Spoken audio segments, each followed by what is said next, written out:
This is COVID-19 Seattle. I'm Dave Ross. And I'm Aaron Granillo. 14 counties got the green light last week to advance to their next phases of reopening. King County now in a modified Phase 1, while Pierce and Snohomish counties have moved to Phase 2. Dave Summers is Snohomish County's executive. Just very excited. I feel almost lightheaded, giddy. It's been a long time coming. Truly, it feels like a great weight lifted off. Of course, this relaxing of restrictions comes as thousands of people pour into the streets for protests. The state did see an uptick in cases Saturday, more than 440 new cases. That's the largest single-day jump since April, and that's almost exactly 2 weeks after Memorial Day weekend. Fortunately, there's a lot of testing available now. Mayor Jenny Durkan has announced this new citywide program, expanding testing criteria to anybody who's attended large group gatherings in the last week or so, even if they're not showing symptoms. And this Friday, there will be another apparently huge demonstration. The Black Lives Matter chapter in King County is calling for a statewide day of action. That would include a general strike and silent marches in Seattle and other cities. Chair Ebony Miranda says that she is aware of the criticism over calling for marches during a pandemic. It's important to emphasize that this was not an easy decision. This is not taken lightly. We know that people will claim that our efforts are going to increase the risks of harm on our community and allies by doing such an action during this time. But Miranda says racism and systemic oppression are a greater threat than the virus, and she believes the march can make a change.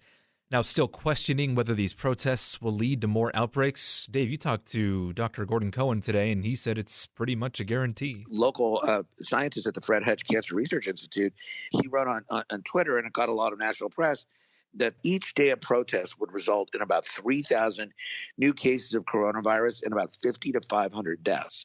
And he also noted that given the racial disparities so far in the pandemic, that those deaths and cases would disproportionately occur among Black people. So Cohen's advice as a physician, he worries, of course, about the public health consequences. He says people have to do the best they can to be careful. One of the only protections we have right now, of course, is a mask. There's no vaccine, but Cohen says that mask will only work if everybody decides to do it. I think most people in those crowds have been deciding to do it, at least. It looks like a lot of people have, and we won't know for sure, but I was just watching the daily briefing in New York from Governor Cuomo, and he advises people to be careful, get tested, demonstrate if you feel compelled to, but keep in mind that the virus doesn't care why you're close to people. It will do what it will do. Did you see Florida's new cases, by the way? The last 5 days in Florida, 1,000 new cases a day. This is one of the states that obviously reopened before a lot of others. Now, we don't know for sure what's happening there, whether it could be increased testing capacity or, we mentioned that Memorial Day was a couple of weeks ago. A lot of people were out and about enjoying the weather.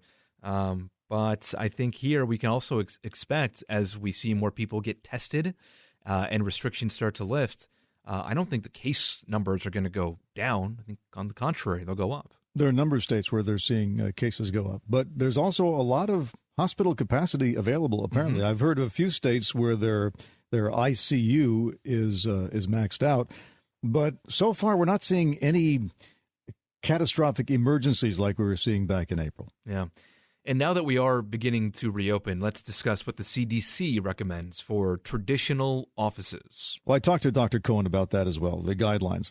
And one idea is staggering people's work shifts. So that people arrive at different times, so that it sort of lowers the overall employee burden, and so that you don't have as many people in the office space all at the same time.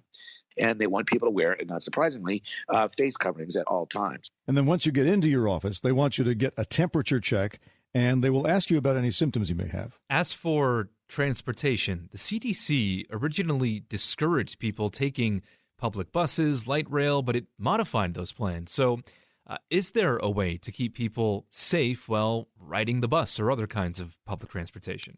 Well, I know for one, Governor Cuomo of New York says there is. He pointed out at the briefing today that the New York City subways have never closed down, and yet they were able to lower their infection rate and their death rate now to near zero.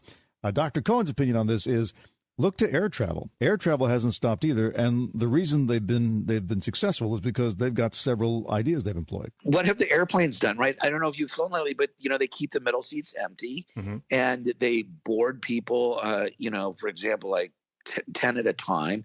I don't know. It's going to require some very creative thinking to figure it out, but I don't think that we're going to be able to go back to buses that are packed with people standing and sitting on each other and have it not be a risk. Other recommendations from the CDC as for office spaces, they say you should clean out your air conditioning unit constantly, keep windows open, desks should be 6 feet apart or have plastic shields around them.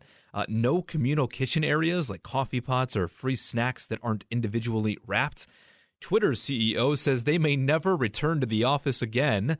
I think a lot of business owners will say to themselves, I probably can't do all of these things, and if my employees can work remotely, I'm going to allow them to do so. Well, and if you can't get any fresh snacks, they all have to be wrapped. That's right. Who wants to go back to work anyway? Yeah. And of course, the other question mark here is the vaccine, and Dr. Cohen says there's still a lot of questions about that. How close are we really to a vaccine? And even if we get a vaccine, how effective is it going to be? How long is it going to impart immunity for?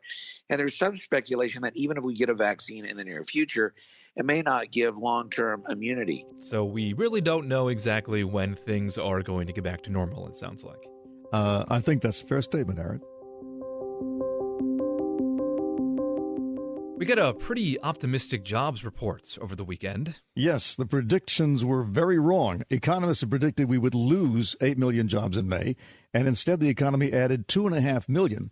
We also saw that the unemployment rate fell from 14.7% to 13.3%, but there seems to be a little bit of suspicion about whether these numbers are truly meaningful or not. So I talked with CBS senior business analyst Jill Schlesigner about that report, and she says we ought to look at a different number, the broader unemployment rate. It's a better number to use because what the Labor Department does is they take all the people where they say, I'm working part-time. I wish I had full-time. I'm marginally attached, which means I have a crap job or I've given up looking for a job.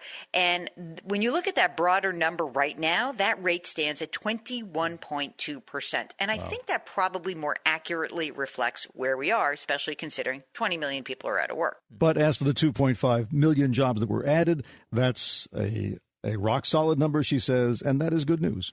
As we've heard during this whole pandemic, people of color have been disproportionately affected. Jill brings up the fact that the typical black household has 1/10 of the wealth of a white household. Median household income, white family, $70,642. Median household income, black family, about $41,000. So an almost $30,000 gap in household income. Well, obviously, if you're making $30,000 less than someone else, it's hard to save money.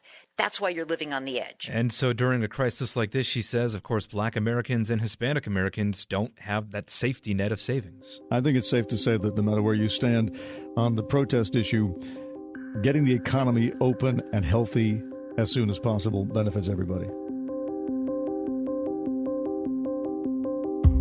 We will be back tomorrow and every day after with a 10-minute rundown of the daily local news. You can subscribe to this podcast. You can also find our news coverage on mynorthwest.com or listen live at 97.3 FM.